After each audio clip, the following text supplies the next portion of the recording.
হজের মধ্যে একটা মূল স্লোগান আছে যেটা আল্লাহ খুব পছন্দ করে। একেবারেই শুরু থেকে নিয়ে পর্যন্ত আল্লাহর পাগল যারা যারা হজ করার জন্য তৈরি হন, আল্লাহ তাআলা পছন্দ করেন যে তার জবানের মধ্যে যেন এই স্লোগানটি সারাক্ষণ লেগেই থাকে। সেটা হচ্ছে লব্বাইক আল্লাহুম্মা লব্বাইক, লব্বাইক লা শারীকা লাকা লব্বাইক, ইন্নাল হামদা ওয়ান নি'মাতা লাকা ওয়াল মুলক লা শারীকা লাক।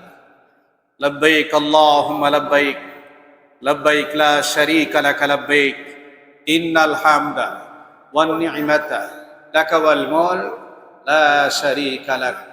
লব্বাইক আল্লাহুম্মা লব্বাইক, লব্বাইক লা শারীকা লাকা লব্বাইক, ইন্নাল হামদা ওয়ান নি'মাতা লাকা ওয়াল মুলক লা শারীকা লাক।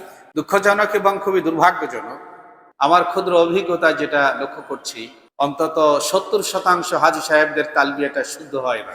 লব্বাইক আল্লাহুম্মা লব্বাইক, আল্লাহ আমি হাজী আপনার দুয়ারে। লব্বাইক লা শারীকা লাকা লব্বাইক, না আপনার কোনো শরীক নেই, আপনি পবিত্র। ইন্নাল হামদা, সকল প্রশংসা, ওয়ান নি'মাতা, সকল সুখের সামগ্রী, লাকা ওয়াল মুলক, আর সার্বভৌমত্ব, প্রচন্ড ক্ষমতার অধিকারী কেবলমাত্র আপনি। লা শারীকা লাক, আমরা কাউকেই আপনার সঙ্গে শরীক করছি না। খালিস তাওহীদ এর স্বীকৃতি হচ্ছে তালবিয়া।